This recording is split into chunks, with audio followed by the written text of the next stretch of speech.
नमस्कार दोस्तों, स्वागत करता हूं आपका साइंस जर्नी में। आज हम इस बात पे चर्चा करेंगे कि तर्क और आस्था यानी कि भक्ति में क्या अंतर है। तर्क या यूं कहें क्रिटिकल थिंकिंग कैसे उत्पन्न होती है तथा ब्लाइंड फेथ यानी कि भक्ति कैसे इंट्रोड्यूस होती है, इसकी वैज्ञानिक तथा मनोवैज्ञानिक पड़ताल भी हम यहाँ पे देखेंगे। आमतौर पे मानव समुदाय को हम तर्क और आस्था के आधार पर दो पार्ट में डिवाइड कर सकते हैं। तर्क और आस्था को पहचानने के लिए या यूं कहें तर्क और भक्त को पहचानने के लिए इसकी हम मनोवैज्ञानिक जांच करेंगे और इसके लिए हम एक एग्जांपल लेते हैं, जैसे 3 एप्पल प्लस 4 बनानास यानी कि 3 सेब और 4 केले कितने हुए। आमतौर पे अभी तक जो भी आपकी प्रैक्टिसेस रही हैं या जो भी अभी तक आप जानते हो, समाज से सीखा है, उसके आधार पे आपका आंसर बिल्कुल सिंपल होगा कि ये 7 होगा। लेकिन जब क्वेश्चन ये हो कि 7 क्या, एप्पल या फिर बनाना, तो फिर आपके पास कोई जवाब नहीं होता। और आज 21वीं सदी में भी जिनका आंसर 7 है उनके लिए प्रश्न चिन्ह है कि क्या आप तार्किक हो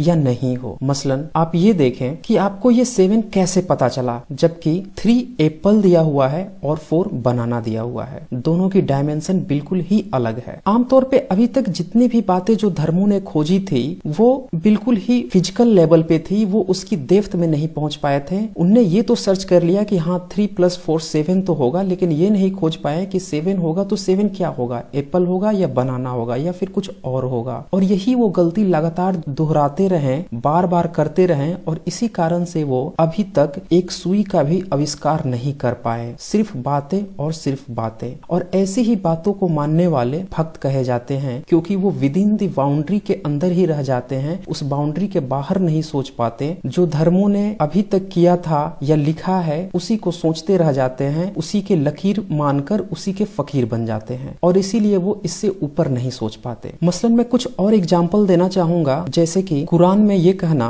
कि मुहम्मद एक रात के अंदर ही यरूशलेम जाते हैं, फिर यरूशलेम से 7वें आसमान पे जाते हैं, 7वें आसमान से फिर वापस लौट के आते हैं और ये एक रात के अंदर ही होता है और ये सपनों में होता है। वैसे ही उंगली के इशारों से चांद का तोड़ देना, अगर हम वेदों की बात करें तो वहाँ पे भी कई सारी अवैज्ञानिक बातें लिखी हुई हैं, जैसे कि इंद्र का पानी बरसाने के लिए जिम्मेदार होना, उसकी खुशी या नाराजगी ही बाढ़ को लाना या फिर अतिवृष्टि कर देना, बिजली कड़काना, राहु या केतु को सूर्य को ग्रहण के दिन खा जाना। अगर बाइबल की बात करें तो उसमें ईश्वर को अपने बच्चे को जन्म देने के लिए खुद ही धरती पे आना, फिर उसके बच्चे का पानी के ऊपर चलना, किसी रोगी को छूते ही ठीक कर देना। इस तरह की अवैज्ञानिक और गलत धारणाएं लिखी गई हुई हैं। हजारों सालों से इस तरह की अवैज्ञानिक बातें हमेशा ही धर्मों में लिखी हुई है। अब जरा सोचिए, इन बकवास बातों को आप कैसे सत्य मान सकते हैं जब आप 3 केले + 4 एप्पल्स को नहीं जोड़ पा रहे हैं और धर्मों के अनुसार इसका आंसर 7 है। ऐसे लाखों उदाहरण भरे पड़े हैं धार्मिक किताबों में जो सिर्फ बकवासें हैं और इन बकवासों को अंतिम सत्य बनाने के लिए ठेकेदारों ने उसके नाम पे सदियों से पूंजी तो इकट्ठा की ही, साथ में शोषण, हिंसा, कुप्रथा की गंदगी भी फैलाई और पूरी दुनिया को बदबूदार बना दिया। वास्तव में जो धर्म की किताबें हैं वो एक बाउंड्री प्रोवाइड करती हैं। उस बाउंड्री के अंदर ही आपको सोचना होता है,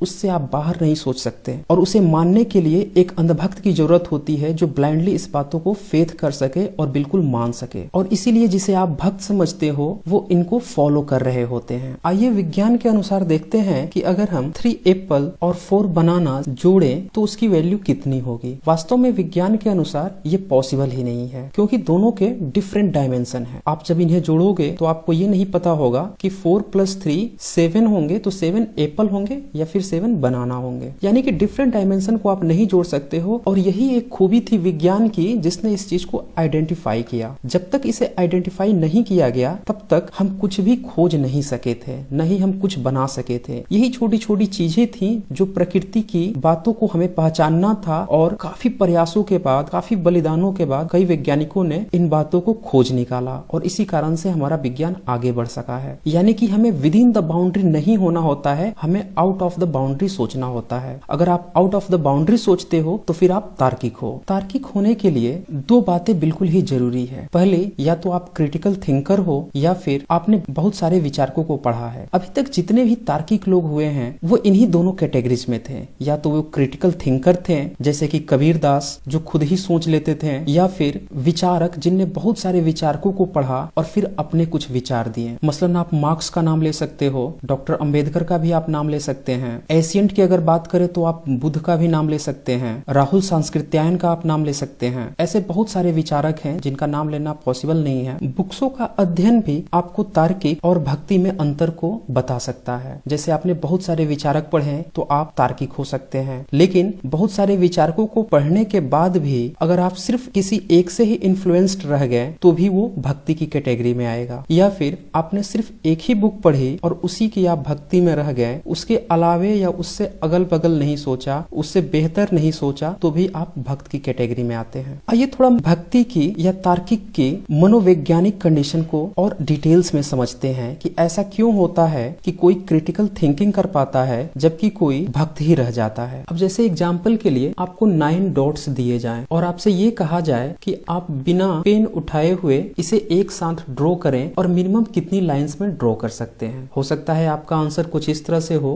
1 2 3 4 5 और आप आंसर दे दो कि 5 लाइंस मिनिमम रिक्वायर्ड है, यानी कि कम से कम आप 5 लाइन में इसे ड्रॉ कर सकते हैं और इससे कम में पॉसिबल ही नहीं है। वास्तव में जो हमारी पुरानी खोजें थी, सॉरी इसे खोज कहना गलत होगा, वास्तव में जो हमारे पुराने धर्म थे वो यहीं पे रुक गए। जो उनने रियलाइज किया, जो उनने पाया, उसे उनने कंटेस्ट किया, कुछ षड्यंत्र भी रहा और उसे उनने बुक्स के फॉर्म में या पांडुलिपि के फॉर्म में लिख दिया। उसे ही लोग लकीर मानकर फकीर बनते रहे। इस 21वीं सेंचुरी में भी कुछ ऐसे लोग हैं जो इसी लकीरी के फकीरी बनाने के पक्ष में हैं, जबकि क्वेश्चन अभी भी वही है कि अगर आपके पास 9 डॉट्स हों तो आप मिनिमम कितने लाइन में इसे ड्रॉ करेंगे बिना पेन उठाए हुए। आप लोग इस वीडियो को पॉज करके अपना आंसर कमेंट में डाल सकते हैं, आप ड्रॉ करके देखें। बेसिकली ये क्वेश्चन आपके मनोविज्ञान को चेक करता है कि आप बियॉन्ड द बाउंड्री सोचते हो या विद इन द बाउंड्री सोचते हो। आपके मन में ये कैसे ख्याल आया कि आपको यहीं से स्टार्टिंग करनी है और इन्हीं पॉइंट्स को टच करते हुए जाना है और फिर इसे ड्रॉ करना है। हाँ, ये कंडीशन जरूर है कि जितने भी डॉटेड्स हैं वो सारे डॉटेड्स लाइन टच होने चाहिए। तो आपके मन में एक बाउंड्री बैठी हुई है, धर्मों ने इसी बाउंड्री को विकसित किया है कि हमें इस बाउंड्री के अंदर रहना है, इस बाउंड्री से बाहर नहीं सोचना है। और जैसे ही आप इस बाउंड्री से बाहर सोचते हैं उसे हम बियॉन्ड द बाउंड्री कहते हैं। और beyond the boundary he critical thinking के लिए रिस्पॉन्सिबल होती है, या यूं कहें critical thinker he beyond the boundary सोचते हैं। यही कारण था कि हमारे जितने भी साइंटिस्ट हुए या जितने भी थिंकर्स हुए, फिलोसफर हुए, वो बियॉन्ड द बाउंड्री सोचे। जब वो बियॉन्ड द बाउंड्री सोचते थे तो फिर वो धर्मों से अलग हटकर उन बाउंड्री से बाहर जाकर कुछ नया खोजते थे और कुछ नया आविष्कार करते थे। अन्यथा धर्मों ने तो सिर्फ भक्त पैदा किए, वैसे भक्त जो लकीर के फकीर बने रहे और जो भी बाउंड्री से बाहर सोचने की बात करता उसे वो क्रिटिसाइज करते, उसे दबाते या फिर हिंसा का शिकार कर देते। एक बात तो आपको यहाँ क्लियर हो गई होगी कि जो भक्त है, भक्त के लिए भक्ति होनी जरूरी है और भक्ति के लिए ईश्वर होना जरूरी है, ईश्वर होने के लिए धर्म जरूरी है और धर्म के लिए धार्मिक ग्रंथ। और जो भी धार्मिक ग्रंथ हैं वो वास्तव में विद इन द बाउंड्री की बात करते हैं और वो भी विद इन द बाउंड्री सही नहीं होती बल्कि षड्यंत्र पूर्ण होती है। इसीलिए जो भी इनसे रिलेटेड है या जो भी धर्म की बाउंड्री के अंदर थिंकिंग करते हैं उनकी काफी संकीर्ण मानसिकता होती है, वो बिल्कुल ही वाइड नहीं सोच पाते या क्रिटिकल थिंकर नहीं हो पाते। अब अगर जो बियॉन्ड द बाउंड्री सोच रहा होगा उसके लिए इसी का आंसर कुछ इस तरह से होगा। वो इस बाउंड्री को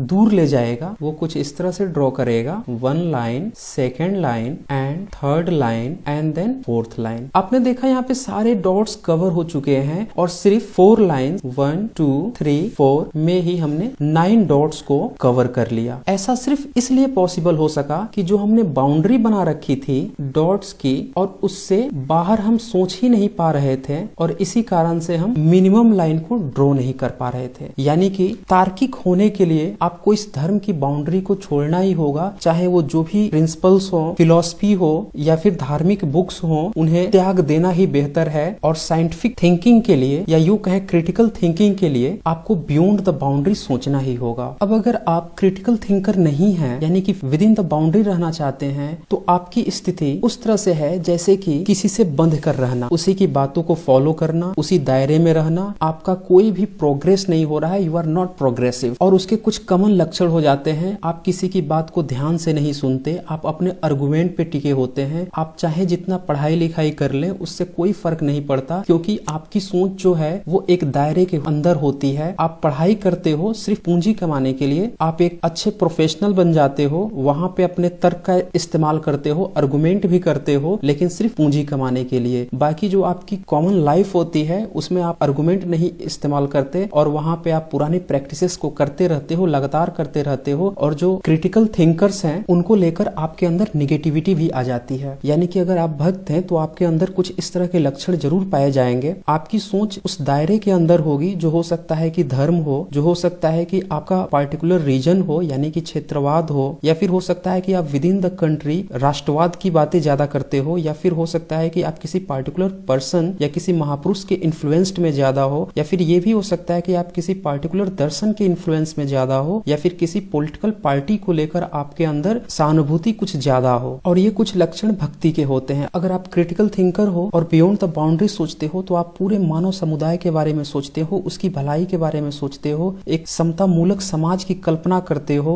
आप सारे आदर्शों, प्रिंसिपलों और जितने भी दर्शन रहे सबका अध्ययन करते हो, उनकी अच्छाइयों को बाहर निकालते हो। आप बियॉन्ड द बाउंड्री यानी कि नेशन की बाउंड्री के बाहर भी सोचते हो। आप ग्लोबलाइजेशन के बारे में सोचते हो। आप किसी पार्टिकुलर रीजन, पार्टिकुलर भाषा या लैंग्वेज से बंधे हुए नहीं रहते। आप किसी पार्टिकुलर रिलीजन या धर्म से भी रिलेटेड नहीं रहते। जाति प्रथा और कुप्रथाओं का भी आप बहिष्कार करते हो। इन सब से बाहर निकलकर आप सारे मानवों को एक मानव समझते हो, न कि उसकी पहचान। जैसा कि आजकल देखा गया है कि लोग नाम इसलिए पूछते हैं ताकि उसके कास्ट को जान सके, उसके धर्म को जान सके। इन सारी बाउंड्रियों से आप बाहर निकल के आते हो। ऐसा होने के लिए आपका क्रिटिकल थिंकर होना बहुत ही जरूरी है और सिर्फ क्रिटिकल थिंकर ही ऐसा कर पाते हैं। तो दोस्तों, आज का वीडियो आपको कैसा लगा आप जरूर बताएं। अगर आपको ये वीडियोज पसंद आते हैं तो आप इसे शेयर करें, उन सभी को शेयर करें जो कि पार्टिकुलर बाउंड्री के अंदर बंधे हुए हैं, वो उससे बाहर सोचे, इसलिए ये शेयर करना जरूरी है। अगर आपको मेरे वीडियोज पसंद आते हैं तो आप इसे लाइक करें, सब्सक्राइब करें। Thanks for watching my videos. For more video stay connected with science journey.